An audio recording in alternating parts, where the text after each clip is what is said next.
In the bleak winter of the year 2862, Marines, hailing from the mighty empire, dared to tread upon the untamed lands of the Han Federation. These were territories not found in the glossy pages of any geography book. The land, a remote corner of an already desolate world, bore witness to a fierce skirmish that saw hundreds of souls leaving their mortal coil. The empires, stubborn in their arrogance, barely whispered of the event. The bureaucratic channels saw it conveniently filed away as nothing more than a border incident. But deep down, I knew better. It wasn't a mere squabble. It was an orchestrated dance of death, one that yielded a bounty worth every drop of blood spilled. The shadowy heroes of this dance were the Sea Force from the 3rd Group, a clandestine sector of the Marine Special Forces, adept at wetland operations. As the dark veil of night lingered, we embarked on the destroyer named TNS Rosencolas. With the morning's first light, our powerboats met the chilling embrace of the open waters. The comforting silhouette of our destroyer faded as we ventured east, its gargantuan magnetic guns promising protection, a sentinel watching from afar. Salty mists clung to our blue uniforms as we sped towards destiny. Recent satellite probes had discovered an enigma on this planet. Hidden amongst the towering ice mountains lay a town. It wasn't just the industrialized monotony that the modern world was accustomed to. The heart of this town held vast facilities, secrets cloaked by fortified walls. Cryptic messages snared by Navy intelligence spoke in hushed tones of unsettling shipments. The world's peacekeepers whispered in dimly lit rooms, suspecting this town housed labs dedicated to the sinister arts of chemical warfare.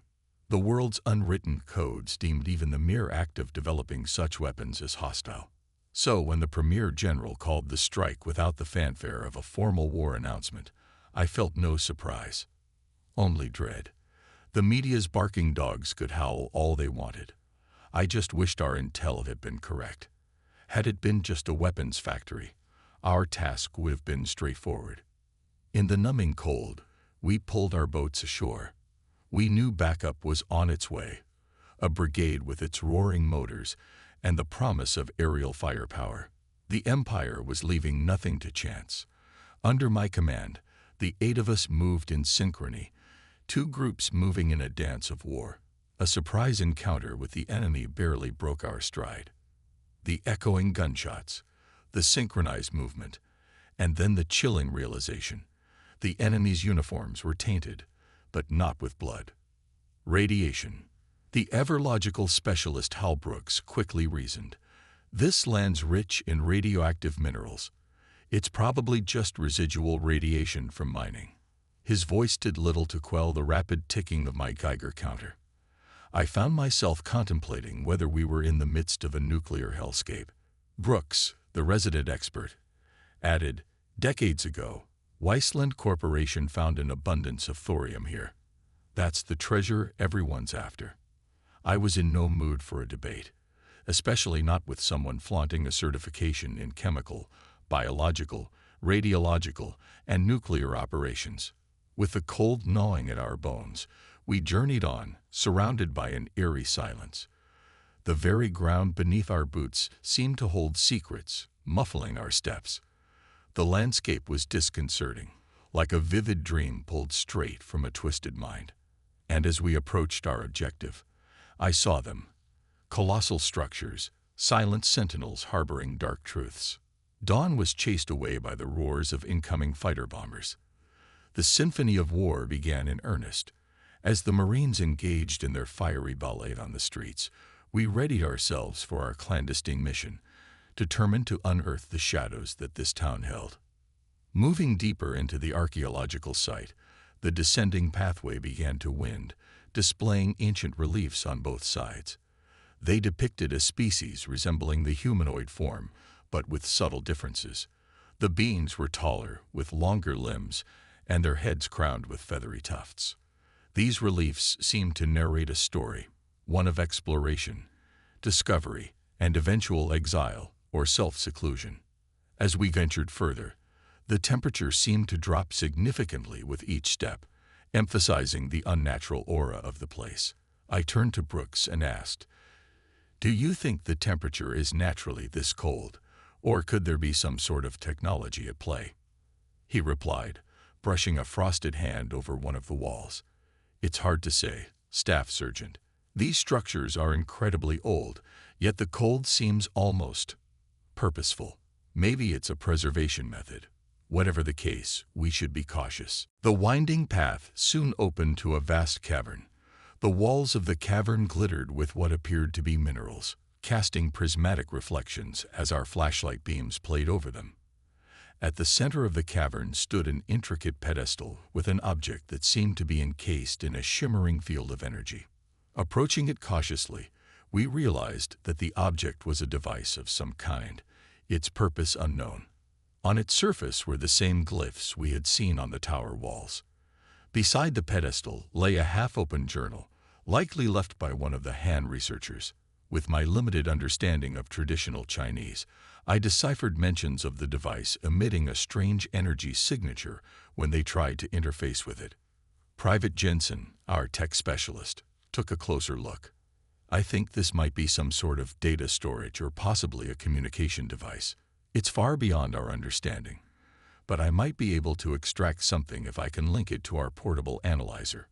I don't know if that's a good idea, Corporal Lai whispered, her eyes scanning the cavern's perimeter.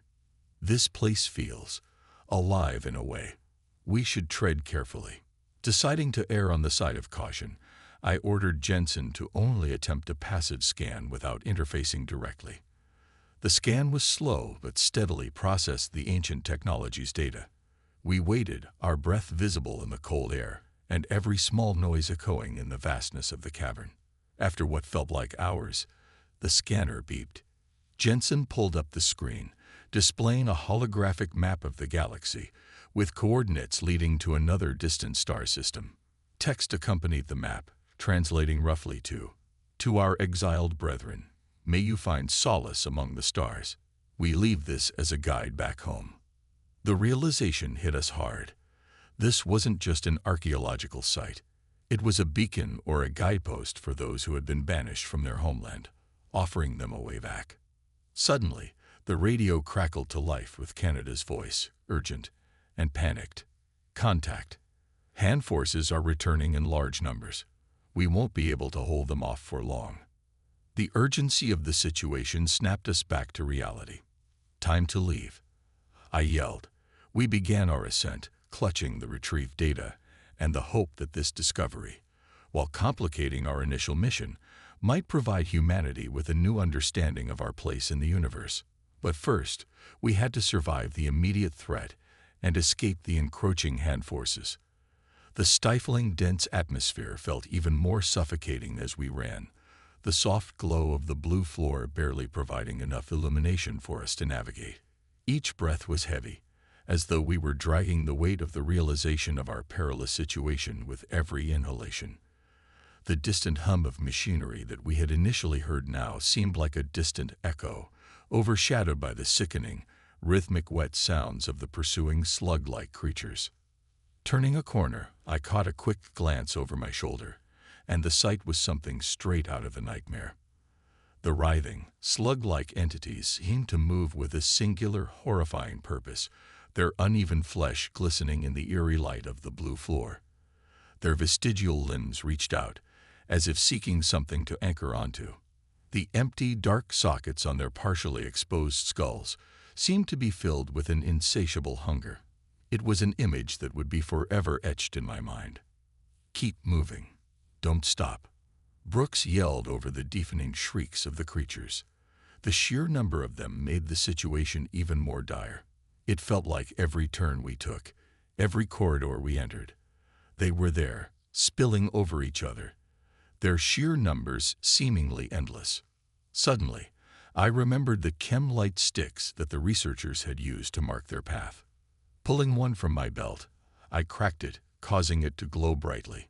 Throwing it behind us, I hoped the sudden brightness would momentarily confuse or deter the creatures.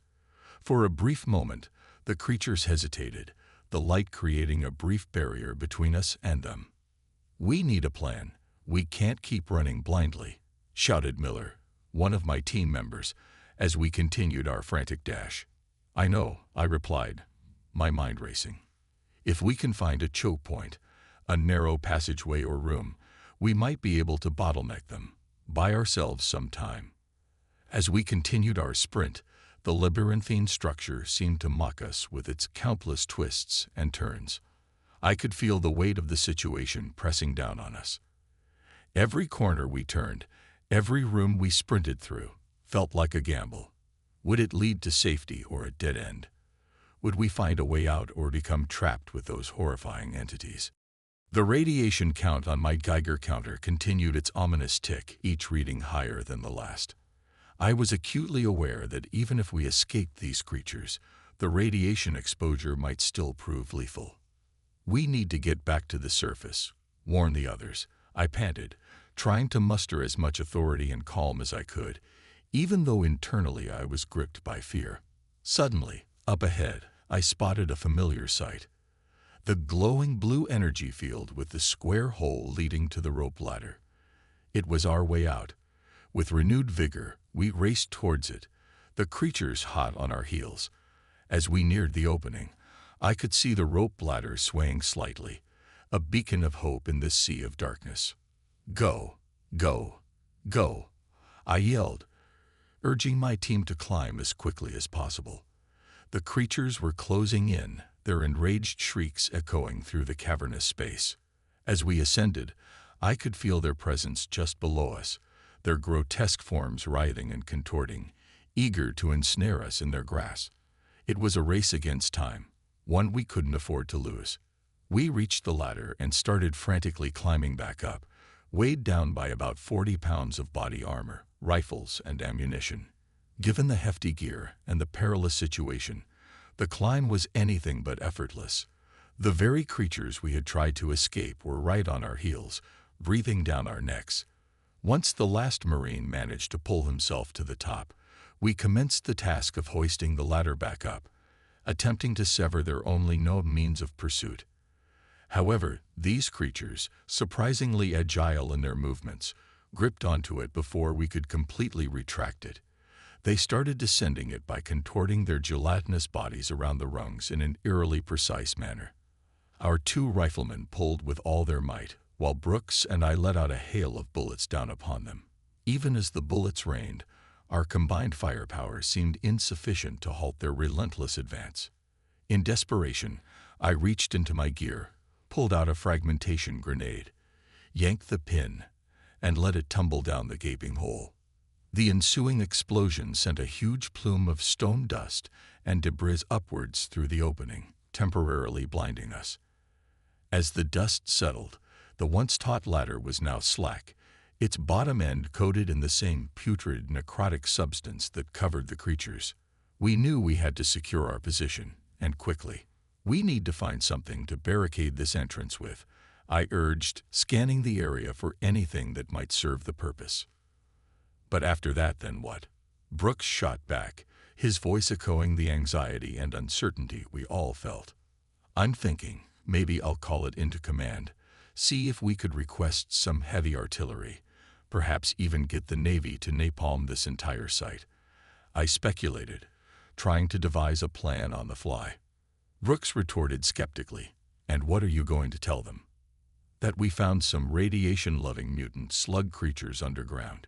You think they'll even believe such a far-fetched tale? Enough, I exclaimed. Help me with this panel. I gestured towards a piece of steel shielding, hoping we could use it to temporarily barricade our position. But as we began to lift it, a startling discovery awaited us. A young woman with jet-black hair, clad in a lab coat, was hiding behind it, taking refuge in a small, concealed crawl space. She appeared equally surprised, her eyes widening in shock as they met ours. In a split-second assessment, I noticed the distinctive bulge in her lab coat pocket, the unmistakable outline of a concealed firearm. You're not hand military, she remarked, eyeing our uniforms with suspicion. Who are you? That's not the priority right now, I responded tersely. Do you know what lies beneath that platform? She nodded slowly. Yes, I do. And I suspect I understand it far better than any of you. Ignoring the hint of arrogance in her voice, I gestured for her to continue. She introduced herself as Dr. Sholin Tom, a PhD materials chemist working for the Army Research Group. She began detailing the history and nature of these creatures, drawing connections between them and the angelic carvings we had encountered in the tombs below. She explained how the angelic beings and these slug-like creatures were essentially the same species, with the latter being a deviant group that had over time developed an insatiable craving for radionuclides, treating them akin to drugs. This addiction, coupled with their unique ability to sense gamma radiation, explained their relentless pursuit of us. As Dr. Tom went on, a horrifying realization dawned upon Brooks. "Our long-range radios," he uttered, pointing towards his backpack. "They use nuclear thermoelectric batteries powered by the heat of plutonium decay. That's what they're after." Dr. Tom nodded grimly. "And it's not just your radios.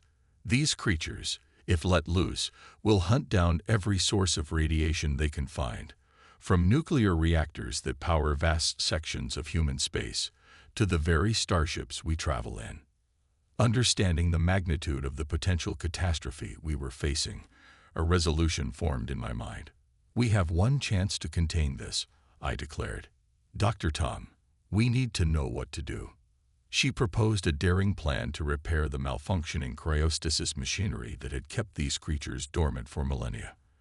By overloading it with electricity, we could potentially deprive the tombs of air, suffocating everything within.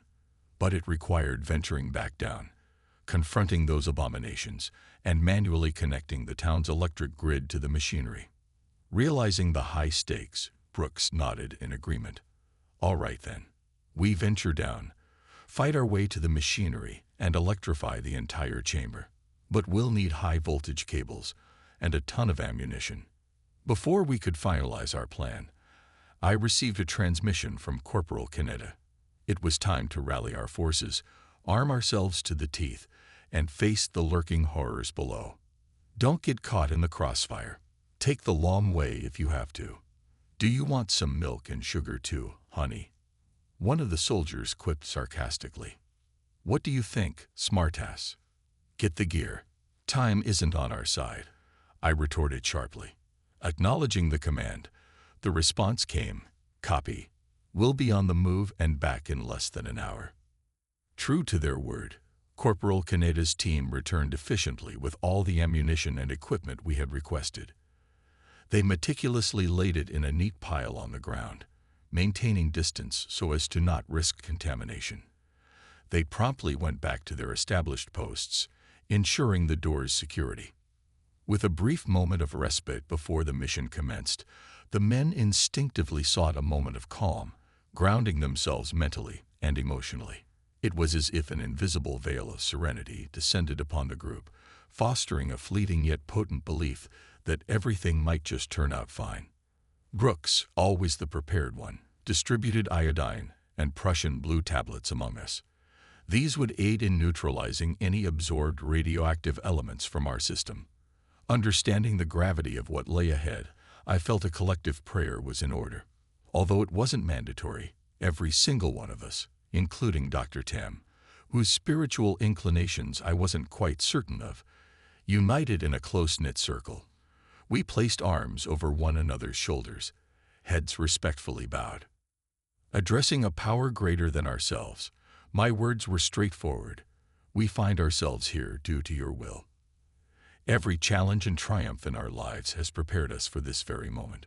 We believe in your wisdom and trust that you will guide us through this mission. Though fear resides in our hearts, we are honored to confront this threat. Guide us, stand with us, and let's ensure these abominations are vanquished." "Hurrah! Marines don't die," Brooks exclaimed, echoing the sentiment of the group. "They simply regroup in hell." Over the radio, Corporal Canada chimed in, offering his encouragement. "Best of luck down there. Make every shot count." "My father dedicated his life to managing a wasteland electric plant," Brooks revealed, a note of pride in his voice. "For generations, my family has been ensuring that the lights never go out. Today, that legacy is my responsibility." With a sense of purpose renewing our determination, we reloaded our weapons and cautiously made our way back to the ominous tower. As we stepped onto the blue energy field, a chilling realization hit us. The vast majority of those creatures were still in cryostasis. The horde that had been unleashed earlier was merely a fraction.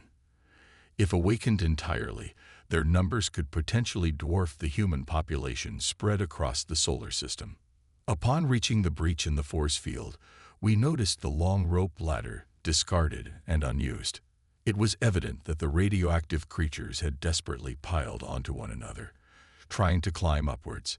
My Geiger counter didn't delay in alerting me to the escalating radiation levels. Their tenacity was undeniable, if not commendable.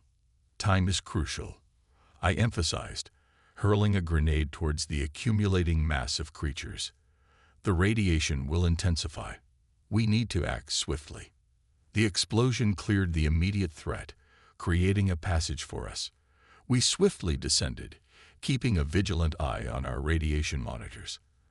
Dr. Tam, clutching a makeshift map, guided us through the labyrinthine corridors, with our formation designed to shield her from the creatures.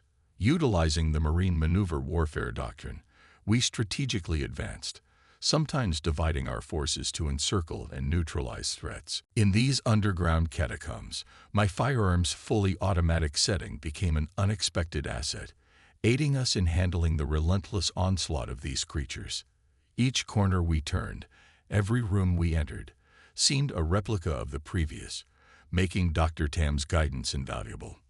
Our progression was evident as the ambient temperature dropped, resulting in visible breaths and condensation on our weapons. Dr. Tam, all the while, diligently unspooled the electric cables, preparing for the final phase of our mission.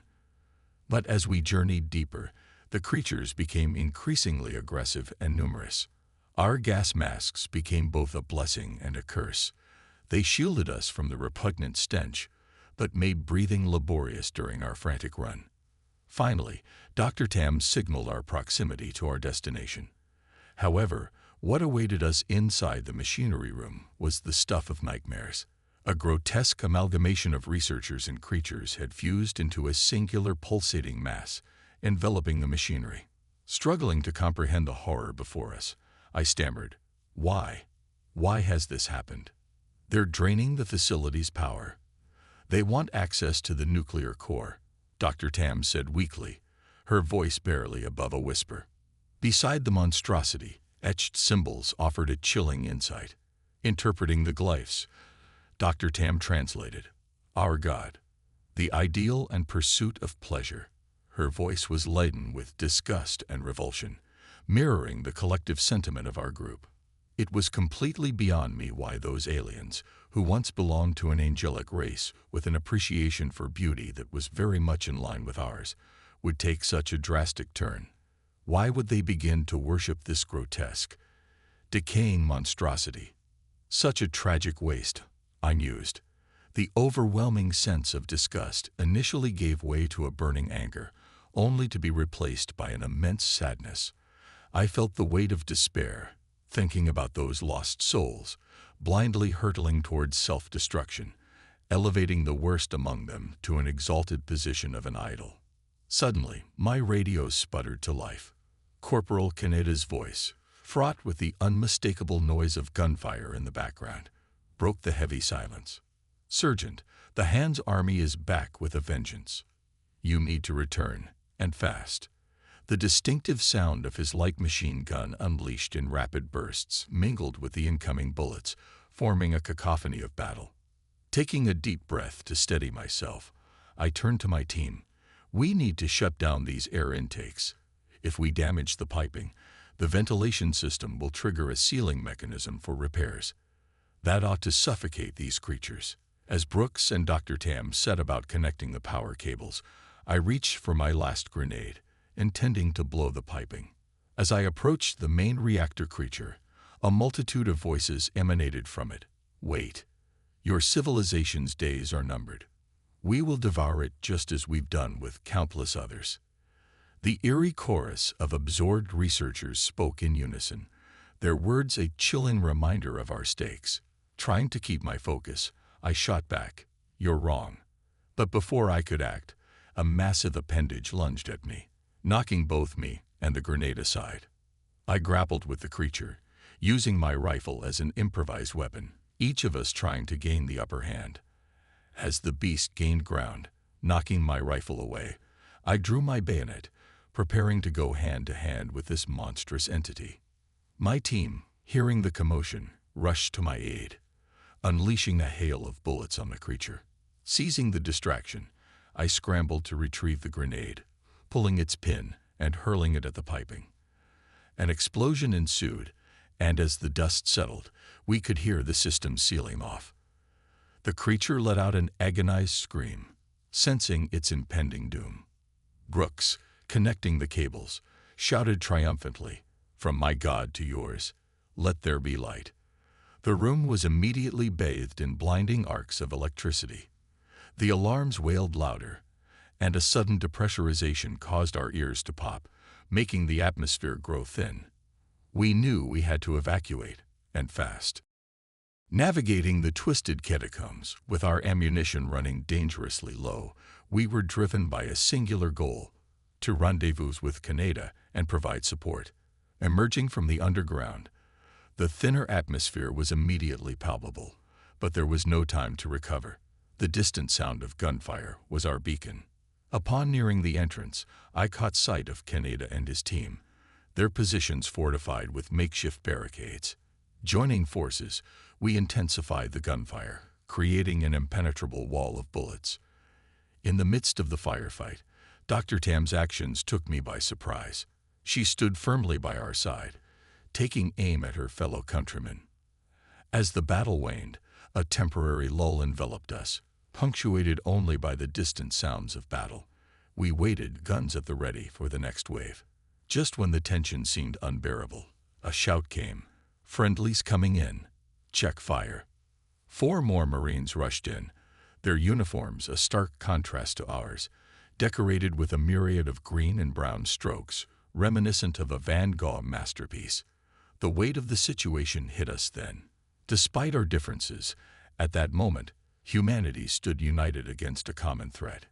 32nd Spaceborne Winged Huzzes, Staff Sergeant Andrus at your service, I declared, my chest swelling with pride. And I am Sergeant Victor Reiston. We've come to provide assistance. What have we missed? Well, Sergeant Reiston, the tale is quite a roller coaster. It's something you find hard to believe unless you were right here witnessing it. I replied with a weary smile. I extended a gesture, wanting to shake his hand in gratitude, but there were pressing matters to attend to first. With anxiety mounting, I turned to Dr. Tam. "Are you absolutely certain this method will work?" I questioned, pouring bucketfuls of water over myself. She nodded with determination. "Yes, we've carried out extensive tests on this kind of sterilization in the labs. It'll be extremely uncomfortable, but I promise you'll make it through." With a heavy sigh, I prepped myself. "All right, let's get this over with," connecting the electrodes to my wet helmet and boots. With a firm flick of her wrist, Dr. Tam activated the switch, and a staggering 12,000 volts surged throughout my body. The sensation was excruciating, with every muscle contracting violently. I felt as if my skin was being swarmed by a multitude of fire ants, each delivering a burning sting. I tried to focus on the purpose, on ridding my body of any traces of those repugnant slug creatures. It felt like an eternity, but those agonizing 5 seconds finally came to an end. We emerged from it knowing that the immediate threat was eradicated. The containment structure's entrance was flooded with the golden hues of the afternoon sun. More Marines poured in, each taking in the scene with a mix of astonishment and pride. As the adrenaline waned, I felt a pang of melancholy, wondering if anything would ever match the exhilaration of this mission and the profound difference we'd made. The doctor and I found a moment of respite, perching on an ammo crate.